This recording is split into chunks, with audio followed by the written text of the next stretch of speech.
Hello everyone, this is Kundan Kumar. Welcome to learning sessions. अगर आप भी IIBF सर्टिफिकेशंस की तैयारी कर रहे हो तो हमारे पास IT सिक्योरिटी का फुल कोर्स अवेलेबल है, जिसके अंडर हम आपको प्रोवाइड करवाते हैं कॉन्सेप्चुअल वीडियोस जो कि हमारे हिंदी और इंग्लिश लैंग्वेज के मिक्स में अवेलेबल होते हैं।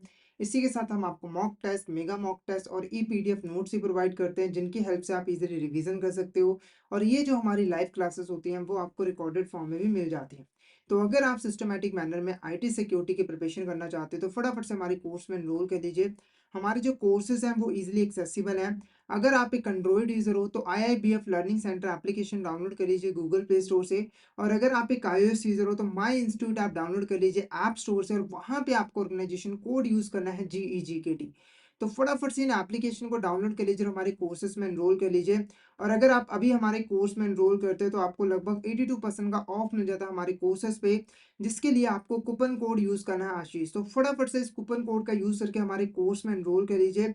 और हमारे टेलीग्राम चैनल को भी ज़रूर ज्वाइन कर लीजिए, क्योंकि हम इसमें एग्जाम से रिलेटेड, क्लासेस से रिलेटेड इंपॉर्टेंट अपडेट जो हैं वो डालते रहते हैं। और अगर आपको भी किसी भी तरह की क्वेरी आती है तो आप इस चैनल पे मैसेज कर सकते हो। तो फटाफट से हमारे टेलीग्राम चैनल को ज्वाइन कर लीजिए ताकि कोई इंपॉर्टेंट अपडेट आपसे मिस ना हो जाए। इसका लिंक आपको वीडियो के डिस्क्रिप्शन बॉक्स में मिल जाएगा। तो शुरू करते हैं आज का टॉपिक। तो आज इस लेक्चर में हम लोग इंफॉर्मेशन सिस्टम ऑडिट के बारे में पढ़ने वाले हैं और उससे रिलेटेड कुछ इंपॉर्टेंट टॉपिक्स को डिटेल में डिस्कस करने वाले हैं। तो फटाफट से इस सेशन को शेयर कर दीजिए अपने फ्रेंड्स के साथ, कलीग्स के साथ, ताकि वो भी इस सेशन का बेनिफिट ले सके। तो शुरू करते हैं। तो सबसे पहले हम यहाँ पर ऑडिट का मतलब समझते हैं कि ऑडिट बेसिकली क्या होता है। तो अगर हम ऑडिट का मतलब सिंपल भाषा में समझे तो ऑडिट का मतलब होता है चेकिंग करना या फिर वेरिफिकेशन करना कि कोई भी चीज सही है या फिर नहीं है। अब इसको एक एग्जांपल के साथ यहाँ पर समझेंगे। तो मान के चलो यहाँ पर एक ए पर्सन है जो कि यहाँ पर कारों को बना के मार्केट में सेल करता है, ठीक है। इसने यहाँ पर एक बी पर्सन को अपॉइंट किया और कहा कि आप मेरे बिहाफ पर मेरे कारों को सेल करो, ठीक है, बदले में मैं आपको कमीशन दूंगा। आपको करना क्या है, जो भी आप कार सेल करो उसको प्रॉपर्ली यहाँ पर बुक्स ऑफ अकाउंट में रिकॉर्ड करके रखो कि आपने कौन कौन सी कारें कितने प्राइस पर बेचा है। तो बी पर्सन ने सेम ऐसा ही किया। जैसे ही एक साल पूरा हुआ, एक साल के बाद ए पर्सन ने यहाँ पर एक सी पर्सन को अपॉइंट किया और कहा कि आप जाओ और बी की जो बुक्स ऑफ अकाउंट है ना उसको चेक करो कि जो बी ने यहाँ पर बुक्स ऑफ अकाउंट प्रिपेयर किया है वो सही है या फिर नहीं है। तो सी ने ऐसे ही किया, वो गया बी से बुक्स ऑफ अकाउंट यहाँ पर मांगी और उसमें जो भी डिटेल्स थी उसको यहाँ पर चेक करना शुरू कर दिया, ठीक है, वेरीफाई करना शुरू कर दिया कि बी ने जो रिकॉर्डिंग यहाँ पर की है, ठीक है, और एक्चुअल में जो उसने सेल्स की थी वो सही है या फिर नहीं, वो मैच कर रही है या फिर नहीं, कोई गलती तो नहीं है, कोई फ्रॉड तो नहीं है, वो चीज यहाँ पर जो है चेक किया। तो यहाँ पर ये जो सी पर्सन ने चेकिंग की ना ये बुक्स ऑफ अकाउंट की, इसी को हम यहाँ पर क्या कहते हैं, ऑडिटिंग। क्या कहते हैं, ऑडिटिंग। और ये जो सी पर्सन है जिसने ऑडिटिंग की है उसे हम यहाँ पर क्या कहते हैं, ऑडिटर। तो सिंपल भाषा में ऑडिट का मतलब है किसी भी चीज को चेक करना, वेरीफाई करना कि वो सही है या फिर नहीं, किसी भी तरह की गलती तो नहीं है, ठीक है।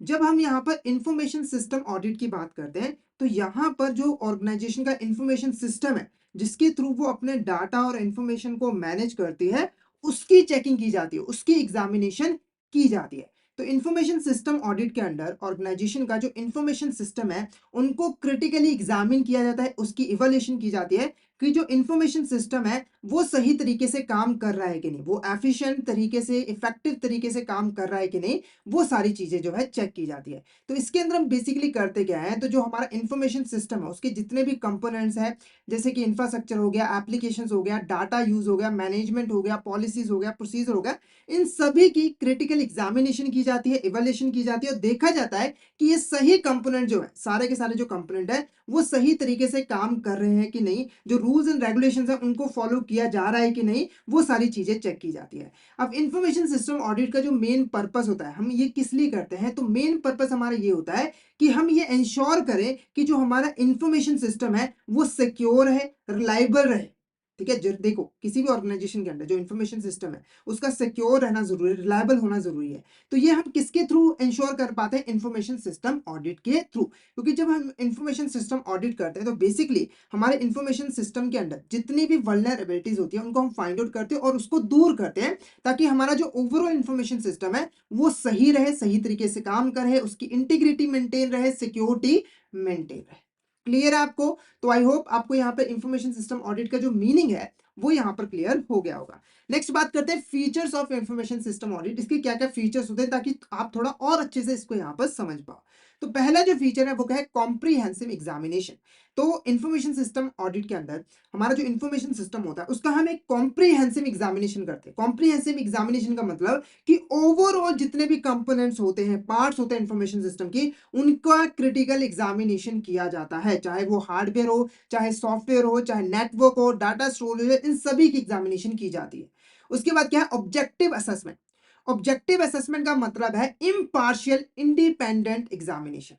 इम्पार्शियल का मतलब क्या है कि जब भी आप एग्जामिनेशन करो तो आप किसी के भी पक्ष में ना झुके हो, आप इंडिपेंडेंट होकर एग्जामिनेशन करो, किसी के साथ पार्शियलिटी ना करो। तो ये जो ऑडिटिंग होती है, ठीक है, जो इंफॉर्मेशन सिस्टम ऑडिट होती है वो इम्पार्शियल होकर की जाती है। नेक्स्ट क्या है, रिस्क असेसमेंट। तो इंफॉर्मेशन सिस्टम ऑडिट की हेल्प से हमारे सिस्टम के अंदर जितने भी रिस्क होती हैं, वल्नरेबिलिटीज होती हैं, उनको हम फाइंड आउट कर पाते हैं। ठीक है, तो बेसिकली जो ऑडिटिंग की जाती है वो यही इसीलिए की जाती है ताकि अगर कोई भी गलती हो, कोई वल्नरेबिलिटीज को फाइंड आउट किया जा सके, क्योंकि उन वल्नरेबिलिटीज का फायदा उठाकर ही जो अटैकर होते हैं वो हमारे इंफॉर्मेशन सिस्टम पे अटैक करते हैं। ठीक है, तो उन थ्रेट्स को रिमूव करने में, रिस्क को असेस करने में काफी हेल्पफुल होता है। उसके बाद क्या है, कंप्लायंस वेरिफिकेशन। अब जब जब भी हमें इंफॉर्मेशन सिस्टम ऑडिट को, इंफॉर्मेशन सिस्टम को मेंटेन करना होता है, यूज करना होता है, तो हमें कुछ रूल्स एंड रेगुलेशंस यहाँ पर फॉलो करने होते हैं, जैसे कि हिपा के हो गए, आईएसओ स्टैंडर्ड्स हो गए। तो इनके साथ कंप्लायंस हो रहा है कि नहीं, उसको भी यहाँ पर चेक किया जाता है। नेक्स्ट क्या है, कंट्रोल असेसमेंट। जो आपके सिक्योरिटी कंट्रोल्स हैं, जिसकी हेल्प से आप इंफॉर्मेशन सिस्टम को कंट्रोल कर पा रहे हो, उसको सिक्योर कर पा रहे हो, वो कैसे हैं, वो सही है, एफिशिएंट है या फिर नहीं है, वो चीज आप यहाँ पर असेस करते हो। नेक्स्ट बात करते हैं importance of information system audit. जो इंफॉर्मेशन सिस्टम ऑडिट है उसकी क्या इंपॉर्टेंस है, हम इसको क्यों यूज करते हैं, हमें क्या जरूरत है इंफॉर्मेशन सिस्टम ऑडिट करने की। तो पहली जो इंपॉर्टेंस है वो क्या है, सिक्योरिटी इन्हांसमेंट। जब भी हम इंफॉर्मेशन सिस्टम ऑडिट करते हैं तो हमें यहाँ पर हमारे सिस्टम के अंदर जो वीकनेसेस होते हैं, जो वल्नरेबिलिटीज होती हैं, वो हमें मिलती हैं और हम उसे दूर कर पाते हैं, जिससे हमारी जो सिक्योरिटी है हमारे इंफॉर्मेशन सिस्टम की, वो यहाँ पर इंक्रीज होती है। नेक्स्ट क्या है, कंप्लायंस एश्योरेंस। तो इंफॉर्मेशन सिस्टम ऑडिट से ये एश्योरेंस मिलती है कि हमने रूल्स एंड रेगुलेशंस को फॉलो किया, क्योंकि जो जब चेकिंग की जाती है, अगर हमने कोई रूल्स एंड रेगुलेशंस को फॉलो नहीं किया तो हमें पता लग जाता है और हम उसको फॉलो करना शुरू कर देते हैं। तो कंप्लायंस एश्योरेंस को भी करती है। नेक्स्ट क्या है, डाटा इंटीग्रिटी। जो हमारा इंफॉर्मेशन है, जो डाटा है, उसकी इंटीग्रिटी को भी यहाँ पर जो है अश्योर करते हैं। इंटीग्रिटी का मतलब कि उसके साथ किसी भी तरह की छेड़छाड़ नहीं की गई है, जिस तरीके से हमने डाटा रखा था उसी तरीके से वो रखा हुआ है। ठीक है, नेक्स्ट क्या है, ऑपरेशनल एफिशिएंसी। जो हमारे आईटी से रिलेटेड, इंफॉर्मेशन सिस्टम से रिलेटेड जो ऑपरेशंस है, उनको हम यहाँ पर एफिशिएंटली जो है कर पाते हैं। नेक्स्ट बात करते हैं रिस्क मिटिगेशन की।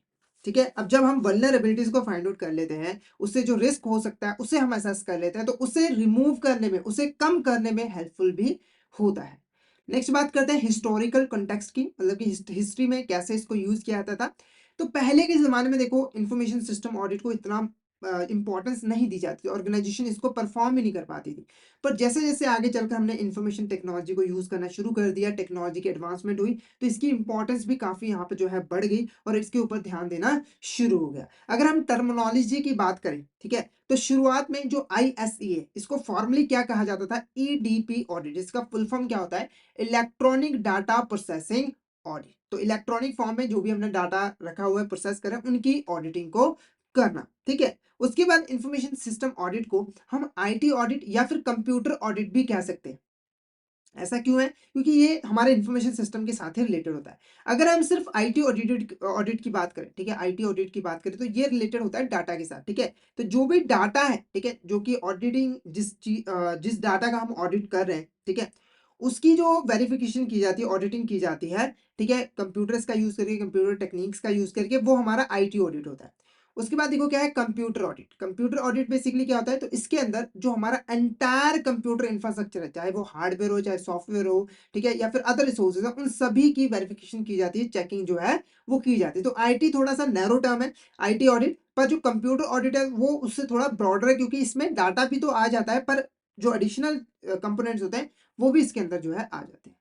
नेक्स्ट बात करते हैं आईएस ऑडिटर की। आईएस ऑडिटर क्या होता है, तो सिंपली देखो, वो पर्सन या फिर वो प्रोफेशनल, ठीक है, जो कि रिस्पॉन्सिबल होता है इंफॉर्मेशन सिस्टम को ऑडिट करने के लिए, वो हमारा आईएएस ऑडिटर कहलाता है। जैसे एग्जांपल के मान के चलो, अगर यहाँ पर जो सी पर्सन है वो यहाँ पर बी का जो बी पर्सन है उसके इंफॉर्मेशन सिस्टम को ऑडिट कर रहा है, उसकी चेकिंग कर रहा है, तो ये क्या कहलाएगा, हमारा आईएएस ऑडिटर। तो ये बेसिकली क्या होते हैं, प्रोफेशनल्स होते हैं जिनकी यहाँ पर ऑडिटिंग के अंदर पूरी एक्सपीरियंस वगैरह होता है, वही ऑडिटिंग यहाँ पर परफॉर्म करते हैं। क्लियर है। अब इनका जो प्राइमरी रोल होता है वो यही होता है कि ये इंश्योर कर पाए कि जो इनका इंफॉर्मेशन सिस्टम है जिसकी ये चेकिंग कर रहे हैं वो इफेक्टिवली, एफिशिएंटली और सिक्योरली काम कर रहा है। ठीक है, तो जब भी ऑडिटिंग करेगा ये चीज को फाइंड आउट करेगा, अगर कोई रिस्क होगा तो उसको बताएगा सामने वाले पर्सन को कि ये खामियां है आपके इंफॉर्मेशन सिस्टम ऑडिट में, इसको ठीक कर लो। नेक्स्ट बात करते हैं यहाँ पर क्वालिफिकेशंस एंड नॉर्म। हमारा जो आईएएस ऑडिटर है उसकी क्वालिफिकेशंस क्या होनी चाहिए। ठीक है, तो अगर हम बात करें एक आईएएस ऑडिटर की, तो उसको ज्यादा टेक्निकल नॉलेज की जरूरत नहीं होती। मतलब हम ऐसे नहीं कहेंगे कि एक सॉफ्टवेयर इंजीनियर ही होना चाहिए आईएएस ऑडिटर, या फिर एक हार्डवेयर एक्सपर्ट भी होना चाहिए, ऐसा नहीं होना चाहिए। एक नॉर्मल पर्सन, ठीक है, जिसको रीजनेबल नॉलेज हो टेक्नोलॉजी की, हमारा जो कंप्यूटर सिस्टम है, जो ऑपरेटिंग सिस्टम है, वो भी आईएएस ऑडिटर बन जाता है। मतलब कि ज्यादा टेक्निकल नॉलेज पे हमें नहीं जाना है, एक रीजनेबल लेवल की अगर नॉलेज हो तो वो भी आईएएस ऑडिटर जो है बन जाता है। हालांकि उसके पास फॉर्मल क्वालिफिकेशन होनी जरूरी है ऑडिटिंग की। ठीक है, टेक्निकल नॉलेज तो है पर ऑडिटिंग की होनी चाहिए। जैसे कि यहाँ पर आप देखो CSI हो गया, सर्टिफाइड इंफॉर्मेशन सिस्टम ऑडिटर, इसके अंदर उसने एग्जामिनेशन पास की हो, या फिर information system audit and control association, इसके अंदर इसका मेंबर होना चाहिए, तभी ये ऑडिट जो है वो कर सकता है। नेक्स्ट बात करते हैं टाइप्स ऑफ आईएएस ऑडिटर। जो हमारे ऑडिटर होते हैं वो कितने टाइप के यहाँ पर हो सकते हैं, तो मेनली दो टाइप्स के होते हैं, जिसमें से पहली टाइप क्या है, इंटरनल ऑडिटर। इंटरनल ऑडिटर कौन होता है, तो ये हमारे कंपनी का ही मेंबर होता है। मतलब जिस कंपनी के इंफॉर्मेशन सिस्टम की ऑडिटिंग की जाती है वो उसी कंपनी का मेंबर होता है और वो कंपनी के बिहाफ पर ऑडिटिंग करता है। जैसे एग्जांपल के मान के चलो, X Y Z limited company है, ठीक है, यहाँ पर वो अपना इंफॉर्मेशन सिस्टम की जो है ऑडिटिंग करवाना चाहता है, ऑडिट करवाना चाहता है। ठीक है, तो X Y Z limited company में एक राम पर्सन है जो कि यहाँ पर काम करता है, और इसको ऑडिट की अच्छी खासी नॉलेज है और टेक्नोलॉजी की भी अच्छी खासी यहाँ पर नॉलेज है। ठीक है, तो इस कंपनी ने राम को यहाँ पर अपॉइंट किया कि आप चेक करो कि हमारा इंफॉर्मेशन सिस्टम ऑडिट जो है वो ठीक है या फिर नहीं, वो ठीक तरीके से काम कर रहा है कि नहीं, उसके अंदर कोई वल्नरेबिलिटीज तो नहीं है। तो ये जो है कंपनी के बिहाफ पर ऑडिटिंग यहाँ पर करता है। तो ये जो पर्सन है वो क्या कहलाता है, इंटरनल ऑडिटर। क्या कहलाता है, इंटरनल ऑडिटर। तो जब भी कोई कंपनी का एम्प्लॉय ही इंडिपेंडेंटली, ठीक है, ऑर्गेनाइजेशन के इंफॉर्मेशन सिस्टम की ऑडिटिंग करेगा, उसको इवेल्युएट करेगा, तो वो इंटरनल ऑडिट जो है वो कहलाएगा। अब जो इंटरनल ऑडिटर है वो हमारी जो कंपनी के जो सिस्टम है, जो प्रोसीजर है, उसको बहुत अच्छे तरीके से समझ पाता है, तो वो इजीली यहाँ पर ऑडिटिंग कर पाता है। ठीक है, पर इसका एक नुकसान भी आप ऐसा कह सकते हो कि जो इंटरनल ऑडिटर होता है उनके ऊपर जो मैनेजमेंट का जो इन्फ्लुएंस होता है वो काफी ज्यादा होता है, तो जो इम्पार्शियलिटी होती है वो काफी ज्यादा कम हो जाती है। ठीक है, अब इसके कुछ एडवांटेजेस और डिसएडवांटेजेस की बात करेंगे, तो पहला एडवांटेज तो यही है कि हमारा जो इंटरनल ऑडिटर होता है उसको कंपनी के बारे में, ऑर्गेनाइजेशन के बारे में इन डेप्थ नॉलेज होती है कि उसके अंदर कौन से ऑपरेशंस और कल्चर फॉलो किया जाता है। उसके बाद इसको इजी इंटरनल डॉक्यूमेंटेशन में एक्सेस मिल जाता है, मतलब कि जो डॉक्यूमेंटेशन जरूरी है ऑडिटिंग करने के लिए उसके अंदर उसे इजीली जो एक्सेस मिल जाता है, वो आसानी से उनको देखकर एग्जामिनेशन कर सकता है। उसके बाद क्या है कि जो ऑर्गेनाइजेशन के ऑब्जेक्टिव है और जो चैलेंजेस हो सकते हैं उसके बारे में उसे पहले से ही पता होता है। नेक्स्ट, अगर डिसएडवांटेज की बात करें तो पहली क्या है, लैक ऑफ इंडिपेंडेंस। देखो, ऑडिटिंग में सबसे बड़ी जो चीज होनी चाहिए वो इंडिपेंडेंस होना चाहिए, उसके ऊपर किसी भी तरह का इन्फ्लुएंस नहीं होना चाहिए, वो इंडिपेंडेंट होकर चेकिंग करे। ठीक है, अगर मान के चलो वहां पर उसका बॉस सिर पे खड़ा है और कह रहा है कि नहीं तुझे ये रिजल्ट बताना है, ये रिजल्ट, तो वो ऑडिटिंग करने का क्या फायदा हुआ। ठीक है, तो पर इंटरनल ऑडिट के ऊपर बॉस का खासा इन्फ्लुएंस होता है, मैनेजमेंट का काफी इन्फ्लुएंस होता है, तो इंडिपेंडेंस काफी कम हो जाती है। उसके बाद क्या है, इसके ऊपर इंटरनल प्रेशर्स भी होते हैं क्योंकि इसके कुछ कोलीग्स होते हैं, साथी होते हैं, दोस्त होते हैं। ठीक है, जब वो उनकी पोल खोलते हैं तो कंफ्लिक्ट होते हैं जिनसे उसके ऊपर प्रेशर पड़ता है।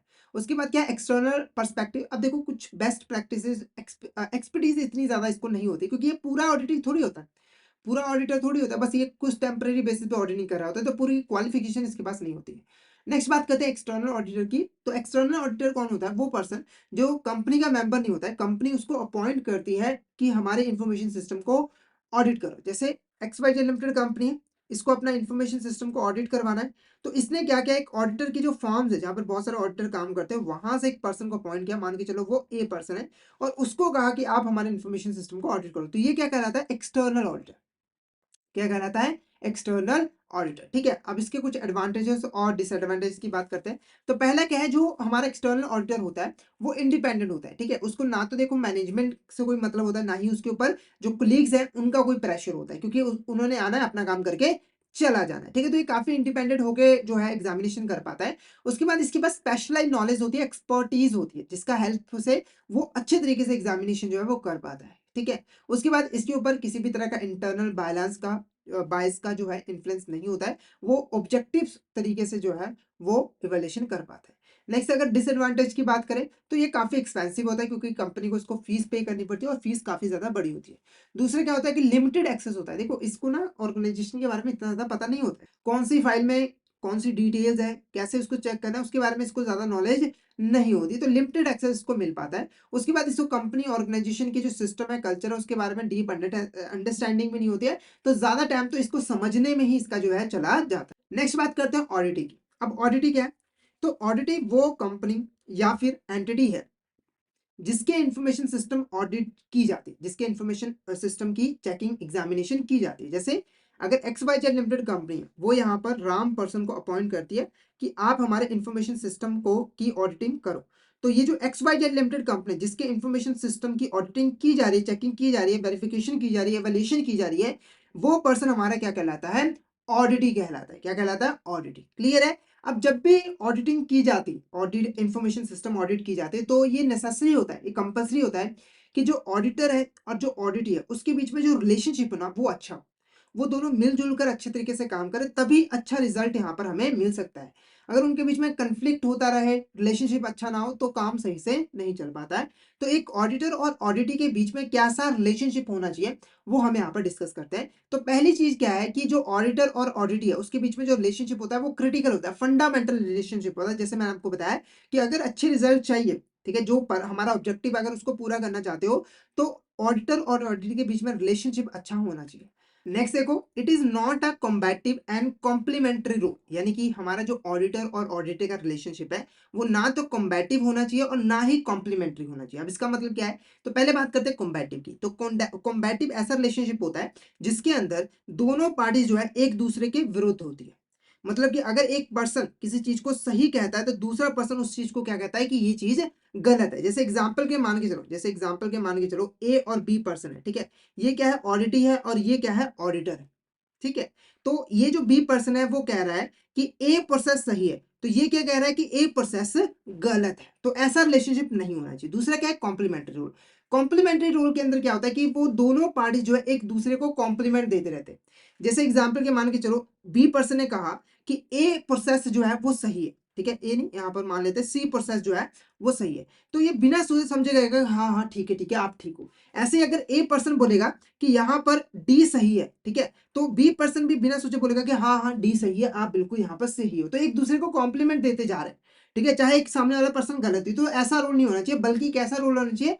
कोऑपरेटिव। यानी कि दोनों को एक साथ मिलकर चलना है। यानी कि अगर मान के चलो बी कह रहा है कि सी है, तो इसको पहले सोचना है कि ये सी सही है या फिर नहीं, एक्चुअली में सही है या फिर नहीं। अगर इसे सही लगता है तो दोनों साथ में मिलकर इस पे कंटिन्यू करेंगे, अदरवाइज दोनों ही इसका अपोज करके दूसरी चीज यहाँ पे जो है वो कंटिन्यू करेंगे। उसके बाद ऑडिटर को इंटीमिडेटिंग जो ऑडिटीज है उनको दूर करना है, उनको अवॉइड करना है। इंटीमिडेटिंग ऑडिटीज क्या होते हैं? ऐसे ऑडिटीज जिनका ऑडिटर के ऊपर, ठीक है, जिनका ऑडिटर के ऊपर कोई कंट्रोल नहीं होता, बल्कि ऑडिटर से वो डरते हैं। यानी कि जो ऑडिटर है अगर वो कुछ बोल दे, ठीक है, तो उससे जो ऑडिटर है वो उसे चुपचाप यहाँ पर मान लेता है, क्योंकि वो ऑडिटर से डर बहुत ज्यादा डर रहे होते हैं। तो ऐसा नहीं होना चाहिए, ऐसा रिलेशनशिप नहीं होना चाहिए। दोनों इंडिपेंडेंट होने चाहिए, दोनों को एक दूसरे की बातों को सुनना है। उसके बाद जो ऑडिटी है वो मिसलीडिंग नहीं होना चाहिए, नॉन रिस्पॉन्सिव नहीं होना चाहिए। अगर उससे कोई चीज पूछी जाए तो उसका उसे जवाब देना है, और दूसरा कि सही जवाब देना है। क्योंकि अगर मिसलीडिंग है, नॉन रिस्पॉन्सिव है, तो ऑडिट जो प्रोसेस है वो सही तरीके से नहीं होगी, जो ऑडिटिंग होगी इंफॉर्मेशन सिस्टम ऑडिट की, वो सही तरीके से नहीं की जाएगी। उसके बाद बात करते हैं ऑडिट मैथोलॉजीज, यानी कि जब हम ऑडिट करते हैं तो हमारे पास क्या क्या मेथड्स यहाँ पर अवेलेबल होते हैं। तो एक इंपॉर्टेंट मेथड जिसका नाम है चेकलिस्ट बेस्ड ऑडिट, इसके बारे में हम यहाँ पर डिस्कस करेंगे। चेकलिस्ट बेस्ड ऑडिट के अंदर क्या होता है? तो जब भी हमें ऑडिटिंग करनी होती है, ठीक है, तो ऑडिटिंग करने से पहले हमें एक लिस्ट बना लेनी होती है कि हमें किस किस चीजों की एग्जामिनेशन करनी है, किन किन पार्ट्स की एग्जामिनेशन करनी है, किन किन एरियाज की एग्जामिनेशन करनी है। जैसे एग्जाम्पल के मान के जो X Y Z limited company है, इसने कहा कि हमारे इंफॉर्मेशन सिस्टम की ऑडिट कर दो, इसने ए पर्सन को अपॉइंट किया। तो ए पर्सन ने यहाँ पर क्या किया, सबसे पहले एक लिस्ट बनाई, ठीक है। इसके इंफॉर्मेशन सिस्टम के जो इंपॉर्टेंट कंपोनेंट है, जिनकी वेरिफिकेशन, एग्जामिनेशन, इवैल्यूएशन करनी बहुत ज्यादा जरूरी है, उसकी यहाँ पर लिस्ट आए। मान के चलो एक हार्डवेयर हो गया, सॉफ्टवेयर हो गया, ठीक है, नेटवर्क हो गया, ठीक है, इसके अलावा और भी जो कंपोनेंट्स है, रिसोर्सेज है, उन सभी की इसने यहाँ पर लिस्ट बनाई, ठीक है।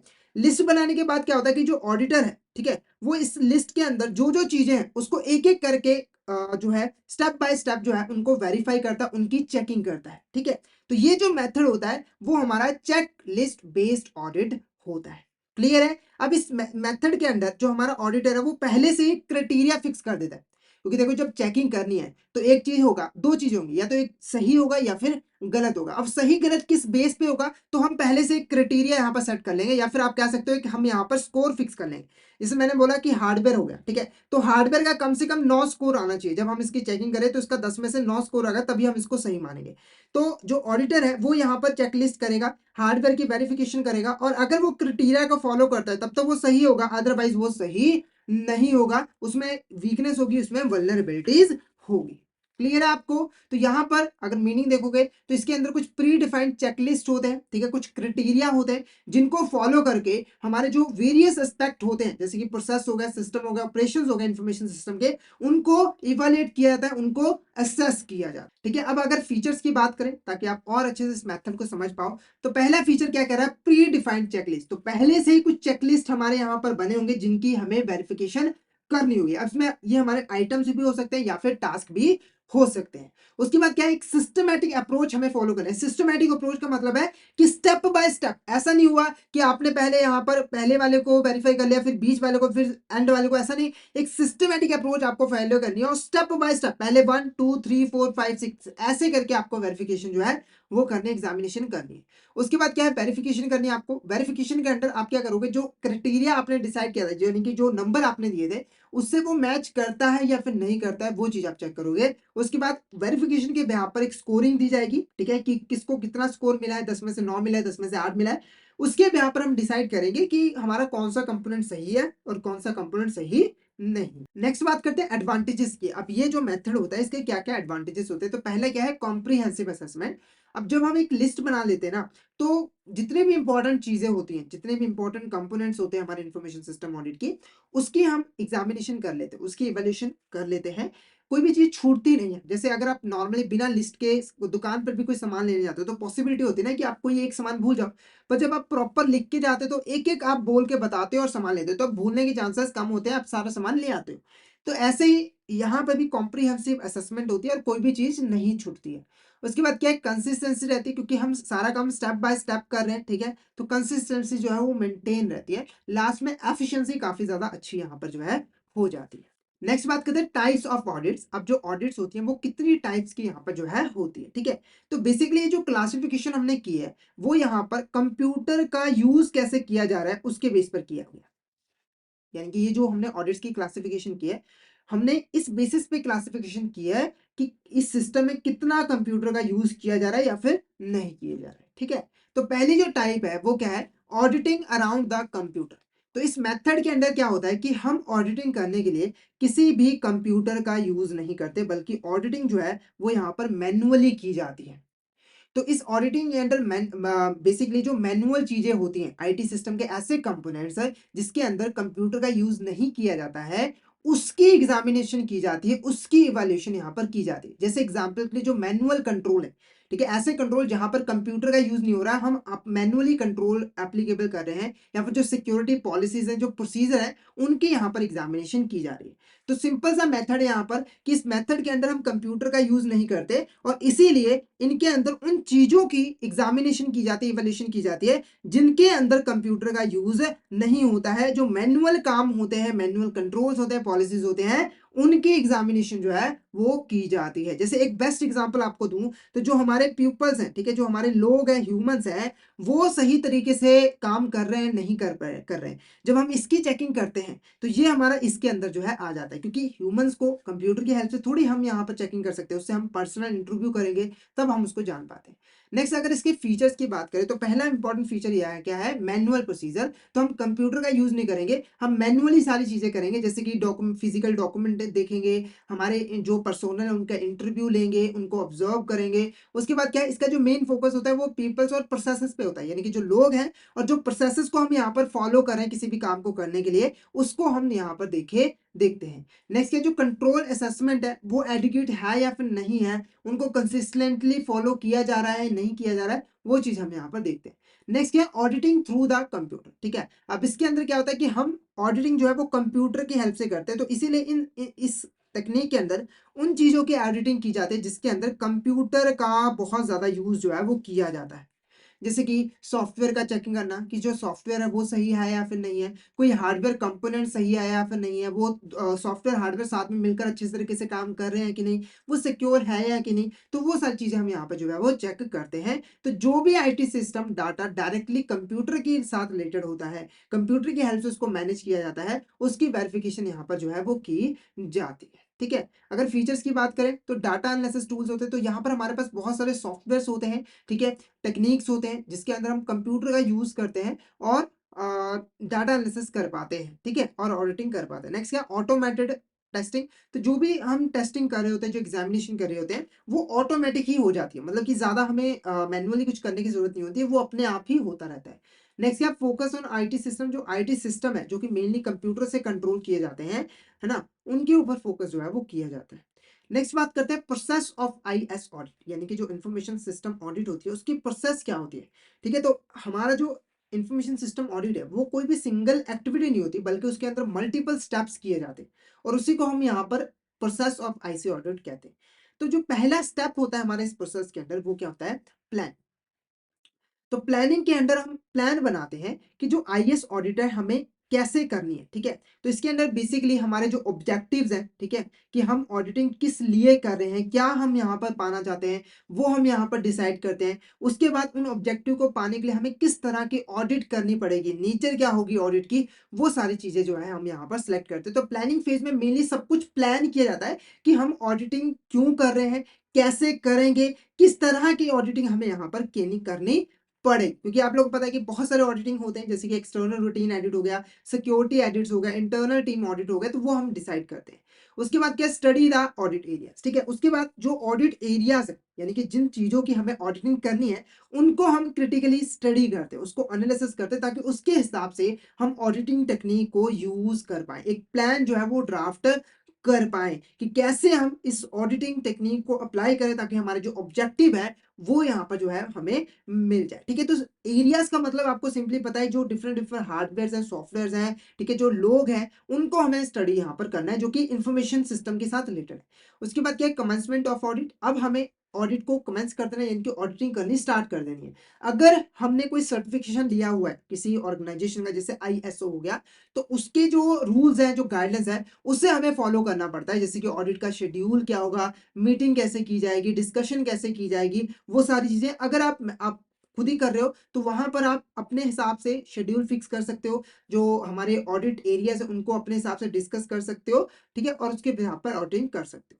नेक्स्ट जो स्टेप है वो क्या है, इवैल्यूएट इंटरनल कंट्रोल। ठीक है, अब देखो हम इंटरनल लेवल पे हमारे जो इन्फॉर्मेशन सिस्टम है उसको सिक्योर करने के लिए बहुत सारे कंट्रोल्स यूज करते हैं, जैसे कि हार्डवेयर हो गया, नेटवर्क कंट्रोल हो गया, सॉफ्टवेयर कंट्रोल हो गया। ठीक है, तो इनका पर्पस क्या होता है कि हमें इन कंपोनेंट्स को सिक्योर करके रखना है, ताकि जो ओवरऑल हमारा इंफॉर्मेशन सिस्टम ऑडिट है और जो सिस्टम है वो भी यहाँ पर सिक्योर रह सके। तो ये जो इंटरनल कंट्रोल है वो कैसे हैं, उन्हें हमें एग्जामिन करना है। ठीक है, क्या ये सफिशिएंट है हमारे इंफॉर्मेशन सिस्टम को सिक्योर करने के लिए, वो चीज हमें यहाँ पर देखनी होती है। अगर किसी केस में हम न्यू एप्लीकेशंस को यूज करें, न्यू एनवायरनमेंट को इंप्लीमेंट करें, तो उसके हिसाब से हमें अपने जो इंफॉर्मेशन सिस्टम ऑडिट प्लान है उसे भी हमें थोड़ा सा एडजस्ट करना पड़ता है।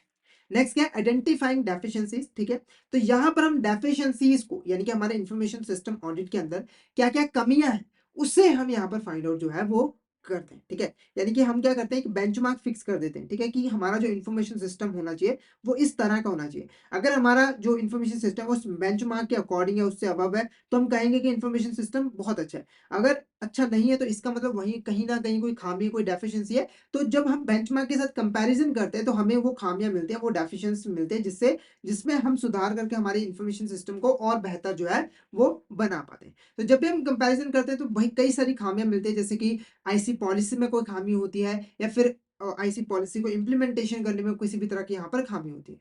नेक्स्ट स्टेप क्या होता है, प्रेजेंटेशन ऑफ ऑडिट रिपोर्ट। तो जब हम ऑडिटिंग कर लेते हैं, तो उसके बाद हमें कुछ फाइंडिंग्स मिलते हैं, कुछ रिजल्ट्स मिलते हैं। तो हमें क्या करना पड़ता है, उसकी एक रिपोर्ट बना के मैनेजमेंट को देनी पड़ती है, ताकि वो उसके बिहाफ पर चेंजेस वगैरह कर सके। तो लास्ट स्टेप के अंदर जो ऑडिटर है, उसने जो भी चीजें निकाली हैं, जो फाइंडिंग्स की हैं, जो रिजल्ट मिले हैं, उसको उसकी एक रिपोर्ट बना के जो है, जो स्टेक होल्डर्स हैं, उनको दे देना होता है, ताकि वो उसके बिहाफ पर इंपॉर्टेंट डिसीजन ले सके। तो यहाँ पर हमारा जो प्रोसेस होता है इंफॉर्मेशन सिस्टम ऑडिट का, वो यहाँ पर जो है खत्म हो जाता है। क्लियर है? तो आई होप आपको यहाँ पर इंफॉर्मेशन सिस्टम ऑडिट का जो मीनिंग है, जो प्रोसेस है, ठीक है, जो टाइप्स है, वो यहाँ पर क्लियर हो गई होंगी। अगर आपको किसी भी तरह का डाउट आता है, तो आप चैट बॉक्स में मैसेज करके पूछ सकते हो। नेक्स्ट बात करते हैं कुछ इंपॉर्टेंट कॉन्सेप्ट्स जो कि हमारे आईएस ऑडिट के साथ जो है वो रिलेटेड होते हैं। कौन कौन से कंसेप्ट है? पहला जो है वो क्या है, आईएस ऑडिट पॉलिसी। क्या है? IS audit policy. अब आईएस ऑडिट पॉलिसी क्या होता है? तो सिंपली देखो, ये हमें ऑर्गेनाइजेशन की अप्रोच बताता है कि उसे ऑडिटिंग कैसे करनी है। ऐसा आप कह सकते हो कि ये ना एक थ्योरेटिकल वर्जन होता है, एक थ्योरेटिकल वर्जन होता है हमारा, जो पूरी की पूरी प्रोसेस होती है इंफॉर्मेशन सिस्टम ऑडिट को करने की। कोई भी काम हो तो पहले हम क्या बनाते हैं कि पॉलिसी बनाते हैं। पॉलिसी के अंदर क्या होती है, कुछ गाइडलाइंस होते हैं जिनको फॉलो करना जरूरी होता है। तो हम क्या करेंगे, पहले पॉलिसी बनाएंगे, ठीक है, और उसके अकॉर्डिंग ही हम एक्शन यहाँ पर जो है वो लेंगे। तो ये एक ऑर्गेनाइजेशन की जो अप्रोच रहेगी ऑडिटिंग करने की, उसको बताता है हमें, उसको आउटलाइन जो है वो करता है। तो ये इंश्योर करता है कि जो रूल्स एंड रेगुलेशंस हैं, उनको प्रॉपर्ली यहाँ पर फॉलो किया जाना चाहिए, ठीक है। उसके बाद नेक्स्ट क्या है, ये एक फ्रेमवर्क भी हमें यहाँ पर देता है, जिसकी हेल्प से जो ऑर्गेनाइजेशन है वो आईएएस ऑडिट जो है वो बेहतर तरीके से कर पाती है। अगर इसके की कंपोनेंट्स की बात करें, इसके की कंपोनेंट क्या है, तो पहला की कंपोनेंट क्या है, पॉलिसी स्टेटमेंट। पॉलिसी स्टेटमेंट का मतलब क्या है, तो इस ये जो स्टेटमेंट है वो हमें जो पॉलिसी के ऑब्जेक्टिव्स हैं और जो पर्पस है उसके बारे में बताता है। यानी कि जो स्टार्टिंग पॉइंट होता है इस पॉलिसी का, उसके अंदर ही इस पॉलिसी को बनाने के क्या ऑब्जेक्टिव है, पर्पस क्या है, वो लिखा होता है, और वो हमें यहाँ पे जो है वो पता होता है। तो ये कमिटमेंट शो हो रहा था, शो कर रहा होता है ऑर्गेनाइजेशन की, कि उसे किस तरीके से आईएएस ऑडिटर जो है वो परफॉर्म करना है। नेक्स्ट क्या, स्कोप एंड एप्लीकेबिलिटी। तो ये पॉलिसी हमें बताती है कि जो ऑडिट पॉलिसी है, ठीक है, उसका क्या स्कोप रहेगा, वो किन किन चीजों पे एप्लीकेबल होगा, किन किन एरियाज में जो है इनकी जो गाइडलाइंस है उनको फॉलो करना जरूरी होगा। नेक्स्ट ये रोल्स एंड रिस्पॉन्सिबिलिटी। जो हमारे पर्सन है जो कि ऑडिटिंग करेंगे, ठीक है, उनके क्या रोल्स होंगे, उनके क्या रिस्पॉन्सिबिलिटीज होंगे, उनको यहाँ पे जो है फिक्स किया जाता है। जैसे कि जो चीफ इंफॉर्मेशन ऑफिसर है, या फिर ऑडिट स्टाफ है, ऑडिट टीम है, उसका क्या क्या रोल होगा, उनके ऊपर क्या क्या रिस्पॉन्सिबिलिटीज होगी, वो हम इस पॉलिसी के अंदर जो है स्पेसिफाई करेंगे। उसके बाद ऑडिट प्लानिंग एंड एग्जीक्यूशन। तो उसके अंदर पूरा का पूरा एक प्रोसीजर दिया होगा, जिसकी हेल्प से हम यहाँ पर ऑडिट प्लानिंग करेंगे और उसको एग्जीक्यूट भी करेंगे। नेक्स्ट बात करते हैं कोविड एंड फ्रेमवर्क, ठीक है। अब कोविड फ्रेमवर्क काफी इंपॉर्टेंट है। कोविड का पूरा नाम क्या है, control objective of information and related technologies, और इसको डेवलप किया था information system audit and control association है। तो ये दो चीजें आपने ध्यान रखनी है। पहला क्या है, कोविड का फुल फॉर्म क्या है, control objective for information related technologies, and इसको डेवलप किसने किया था, information system audit control association है। अब ये बेसिकली है क्या, तो सिंपल भाषा में बोलूं तो ये कुछ गाइडलाइंस है, ठीक है, यहाँ पर ये कुछ गाइडेंस है, प्रैक्टिस है, जिनको फॉलो करके जो ऑर्गेनाइजेशन होती है वो अपने इंफॉर्मेशन टेक्नोलॉजी को मैनेज करती है, उनको गवर्न करती है। यानी कि जब भी वो यहाँ पर अपने इंफॉर्मेशन टेक्नोलॉजी को मैनेज करेगी, तो उसे कोविड के रूल्स एंड रेगुलेशंस को फॉलो करना जरूरी होता है। अगर उनको वो फॉलो करेगी, तो वो बेहतर तरीके से अपने इंफॉर्मेशन टेक्नोलॉजी को मैनेज कर पाएगी, उसको चला पाएगी। क्लियर है? अब कुछ लेटेस्ट कोविड कंट्रोल ऑब्जेक्टिव्स के बारे में हम यहाँ पर डिस्कस कर लेते हैं। तो पहला जो इंपॉर्टेंट कोविड कंट्रोल ऑब्जेक्टिव है वो क्या है, कोविड 5। क्या है, कोविड 5, जिसको 2012 में यहाँ पे लॉन्च किया गया था।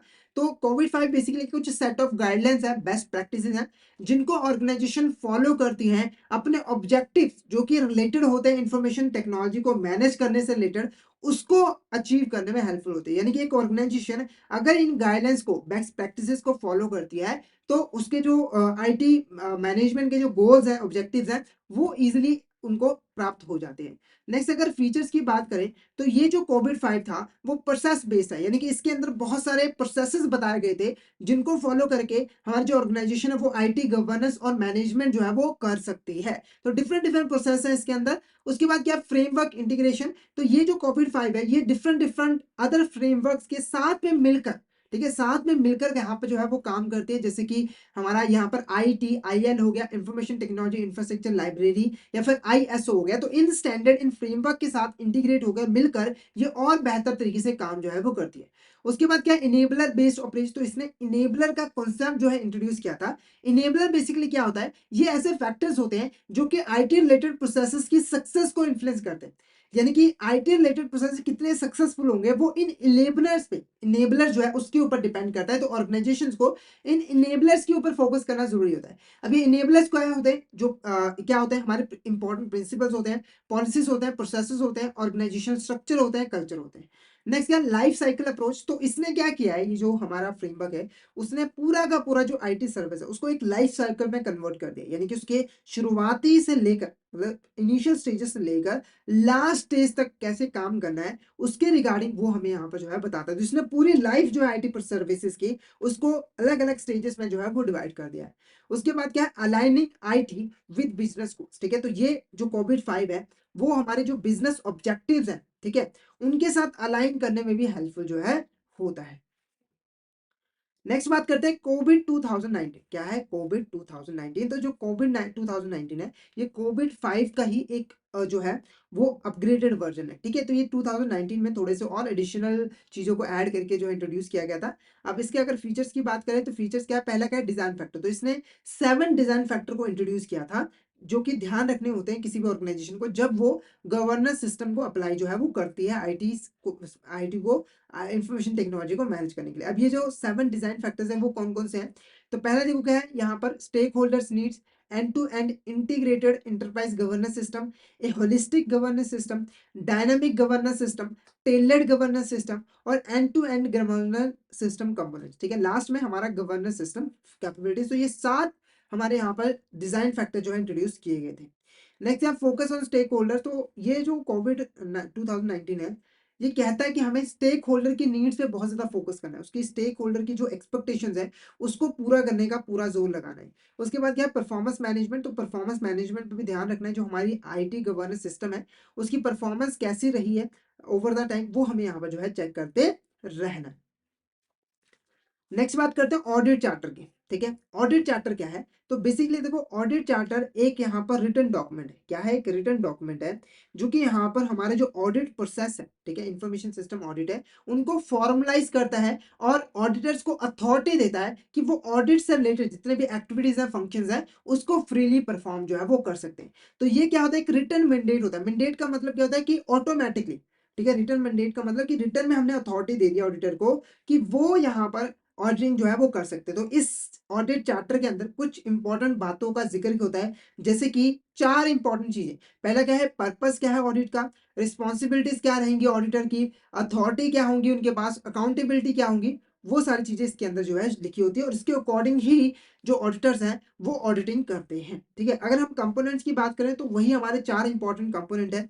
तो पहला कंपोनेंट देखो क्या है हमारे यहाँ पर, पर्पस ऑफ ऑडिट, कि हमारा जो ऑडिटिंग है उसको करने का हमारा क्या पर्पस है, हम क्यों ऑडिटिंग यहाँ पे जो है परफॉर्म करें, हमारे ऑब्जेक्टिव और गोल्स क्या है, वो चीज इसके अंदर जो है आती है। जैसे कि हमारे कौन कौन से पर्पस हो सकते हैं, पहला क्या है कि इंफॉर्मेशन सिस्टम कंट्रोल कितना इफेक्टिवनेस है, ठीक है, कितने अच्छे तरीके से काम कर रहा है, उसे असेस करना हो सकता है।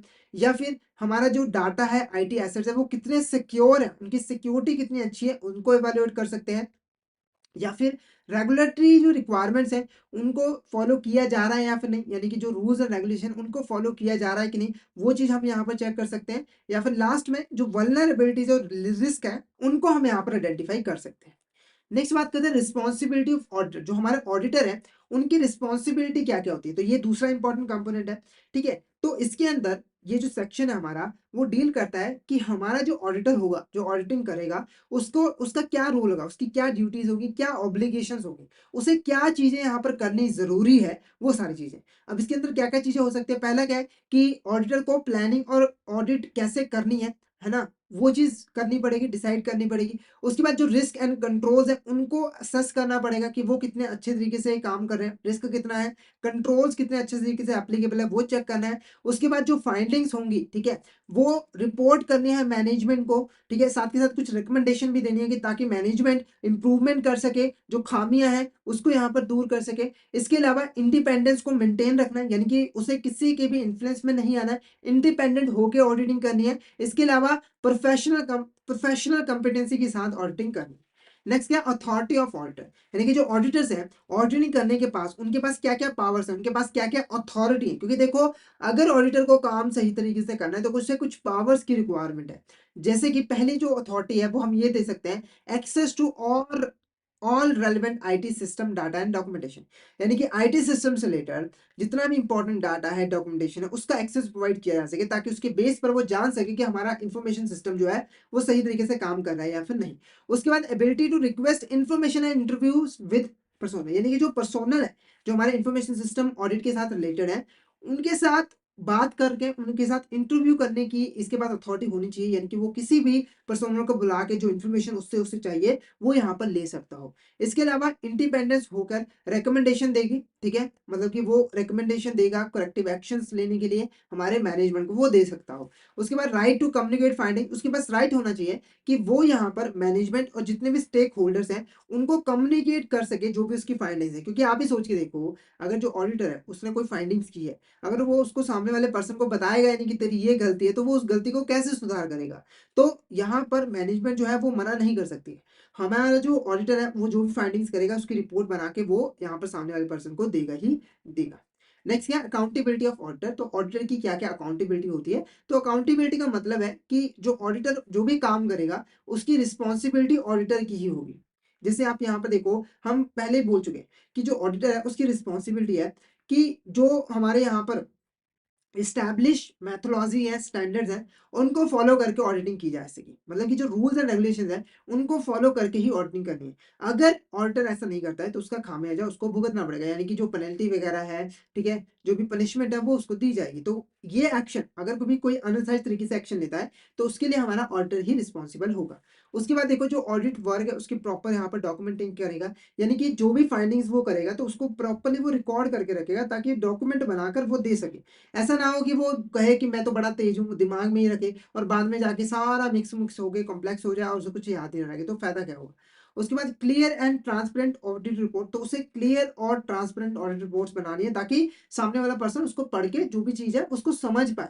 ऐसा ना हो कि ऐसी ऑडिट रिपोर्ट बना दी जिसको पढ़ के कुछ पता ही नहीं लग रहा है, ऐसा नहीं होना चाहिए। नेक्स्ट क्या है हमारे यहाँ पर, cooperating with oversight bodies and audit committees. तो जितनी भी ऑडिट कमिटीज हैं या फिर आईटी डिपार्टमेंट है, उनके साथ कोऑपरेटिव तरीके से काम करना है, ठीक है, उनके साथ मिलकर यहाँ पर काम करना है, अपनी मनमानी नहीं करनी है। ठीक है, तो ये क्या था हमारा यहाँ पर ऑडिट चार्टर। नेक्स्ट बात करते हैं ऑडिट रिपोर्ट्स की। अब ऑडिट रिपोर्ट्स क्या होते हैं, तो सिंपली देखो, जब हमारा जो ऑडिटर है वो ऑडिटिंग कर चुका होता है, ठीक है, तो जब भी वो ऑडिटिंग करता है तो उसे बहुत सारी चीजें जो है वो यहाँ पर पता लगती है, ठीक है, बहुत सारी वो फाइंडिंग्स करता है। जैसे एग्जाम्पल के हो सकता है कि अगर XYZ लिमिटेड कंपनी है, वहां पर वो ऑडिटिंग करे तो उसे लग सकता है कि जो XYZ लिमिटेड का हार्डवेयर है, ठीक है, वो सिस्टम अच्छा नहीं है, वो अच्छे सिस्टम अच्छे तरीके से काम करना नहीं कर रहा है। जो सॉफ्टवेयर है वो परफेक्टली काम कर रहा है, उसमें कोई भी कमी नहीं है। जो नेटवर्क है वहां पर थोड़ा सिक्योरिटी का इशू है, ठीक है, तो ऐसी चीजें फाइंडिंग की। अब इसकी एक रिपोर्ट बनाएगा, ठीक है, जिसके अंदर वो लिखेगा कि हार्डवेयर में ये कमी है, सॉफ्टवेयर बिल्कुल परफेक्टली काम कर रहा है, नेटवर्क में थोड़ा सिक्योरिटी इश्यूज है, इसको लिखेगा। और इसकी रिपोर्ट बना के मैनेजमेंट और जो अदर स्टेक होल्डर्स हैं उनको यहाँ पर जो है दे देगा। तो ये जो रिपोर्ट है ना जिसके अंदर फाइंडिंग्स लिखी हुई है, यही हमारी यहाँ पर क्या कहलाती है, ऑडिट रिपोर्ट। क्या कहलाती है, ऑडिट रिपोर्ट। साथ के साथ जो ऑडिटर है वो यहाँ पर बहुत सारी रिकमेंडेशन भी देगा। क्या देगा, रिकमेंडेशन भी देगा कि आप इस तरीके से इस कमियों को जो है वो दूर कर सकते हो, ठीक है।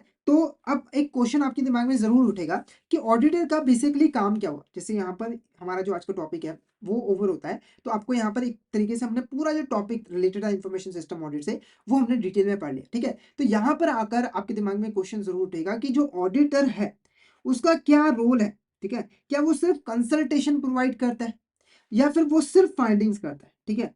तो यहाँ पर मैं आपको बता दूँ, जो हमारा ऑडिटर है, उसका जो मेन काम है, वो यही है कि जो इन्फॉर्मेशन सिस्टम है, उसको प्रॉपर्ली चेक करे, ठीक है? यहाँ पर प्रॉपर्ली चेक करे और उसको यहाँ पर फाइंड करे, ठीक है? बहुत सारी फाइंडिंग्स करे, जो प्रॉब्लम्स है, जो वल्नरेबिलिटीज़ है, उनको फाइंड करे, ठीक है? और उसकी रिपोर्ट बनाकर मैनेजमेंट को दे दे। हो सके तो थोड़ी रिकमेंडेशन भी यहाँ पर दे दे। मतलब कंसल्टेंसी का काम नहीं, मतलब ऐसे कोई एक्सपर्ट कंसल्टेंसी यहाँ पर नहीं देता। हालाँकि अगर किसी केस में लिखा हो, ठीक है, हमने अपॉइंट करने से पहले उसको बता दिया कि आपको कंसल्टेंसी की सर्विसेज भी यहाँ पर देनी पड़ेगी, तो उस केस में उसको कंसल्टेंसी की सर्विसेज भी देनी पड़ती है। अदरवाइज जो ऑडिटर्स का मेन काम यही होता है कि चेकिंग करनी है, वेरिफिकेशन करनी है और रिपोर्ट बना के सामने वाले पर्सन को दे देना और थोड़ी मोटी रिकमेंडेशन भी दे देनी है। पूरा कंसल्टेंसी रोल यहाँ पर नहीं होता है।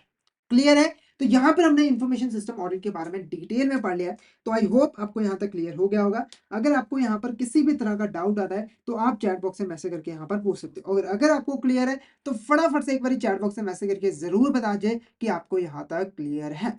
और अगर आप सिस्टमैटिक मैनर में आईटी सिक्योरिटी की प्रिपरेशन करना चाहते हो, तो फटाफट से हमारे कोर्स में एनरोल कर लीजिए, जिसके अंडर हम आपको प्रोवाइड करवाते हैं कॉन्सेप्चुअल वीडियोस, जो कि हमारे हिंदी और इंग्लिश लैंग्वेज के मिक्स में अवेलेबल होते हैं, और इसी के साथ हम आपको mock test, mega mock test और ई पीडीएफ नोट्स भी प्रोवाइड करते हैं, जिनकी हेल्प से आप इजीली रिवीजन कर सकते हो। और ये जो हमारी लाइव क्लासेस होती हैं, वो आपको रिकॉर्डेड फॉर्म में भी मिल जाती हैं। तो अगर आप सही तरीके से, ठीक है, आईटी सिक्योरिटी की प्रिपरेशन करना चाहते हो, ताकि आप पहले ही अटेम्प्ट में इस एग्जाम को क्लियर कर लो, तो फटाफट से हमारे कोर्स में एनरोल कर लीजिए। हमारे जो कोर्सेज हैं वो इजीली एक्सेसिबल है। अगर आप एक एंड्रॉइड यूजर हो, ठीक है, तो आप IIBF learning centre application download कर लीजिए, और अगर आप एक iOS यूजर हो, तो माई इंस्टीट्यूट ऐप डाउनलोड कर लीजिए, और वहां पे आपको ऑर्गेनाइजेशन कोड यूज करना है GEGKT। तो हमारे ये जो एप्लीकेशंस हैं, हमारे जो कोर्सेज हैं, वो एंड्रॉयड यूजर और iOS यूजर दोनों के लिए ही अवेलेबल है। तो आप जो भी यूजर हो, अपने हिसाब से एप्लीकेशन को डाउनलोड कर लीजिए और हमारे कोर्सेज में एनरोल कर लीजिए, और जो एनरोलमेंट है वो जल्दी से जल्दी कर लीजिए, क्योंकि अगर आप अभी हमारे कोर्स में एनरोल करोगे, तो आपको लगभग 82% का ऑफ मिल जाएगा हमारे कोर्स पे, जिसके लिए आपको कूपन कोड यूज करना होगा आशीष। तो फटाफट से इस कूपन कोड का यूज करके हमारे कोर्स में एनरोल कर लीजिए, और हमारे टेलीग्राम चैनल को भी जरूर ज्वाइन कर लीजिए, क्योंकि हम इसमें एग्जाम से रिलेटेड, क्लासेस से रिलेटेड जितने भी इंपॉर्टेंट अपडेट्स होते हैं, वो समय समय पे डालते रहते हैं। और अगर कहीं आपको भी किसी भी तरह की क्वेरी आ जाती है, चाहे एग्जाम की डेट से रिलेटेड, ठीक है, कोई भी क्वेश्चन से रिलेटेड, तो आप यहाँ पर हमें मैसेज कर सकते हो, और हम उसी वक्त आपका यहाँ पर रिप्लाई भी करेंगे। तो फटाफट से हमारे टेलीग्राम चैनल को ज्वाइन कर लीजिए, ताकि कोई भी इंपॉर्टेंट अपडेट जो कि आपके एग्जाम के लिए, आपके प्रिपरेशन के लिए जरूरी हो, वो आपसे मिस ना हो जाए। तो फटाफट से हमारे टेलीग्राम चैनल को ज्वाइन कर लीजिए, ताकि कोई इंपॉर्टेंट अपडेट आपसे मिस ना हो जाए। इसका लिंक आपको वीडियो को डिस्क्रिप्शन बॉक्स में मिल जाएगा। तो आज के लिए इतना ही। अगर सेशन अच्छा लगा हो, तो सेशन को लाइक जरूर करना, हमारे चैनल को सब्सक्राइब जरूर करना, और शेयर जरूर कर देना अपने फ्रेंड के साथ, कलीग के साथ, ताकि वो भी सेशन का बेनिफिट ले सके। Thank you so much everyone, मिलते हैं नेक्स्ट क्लास में।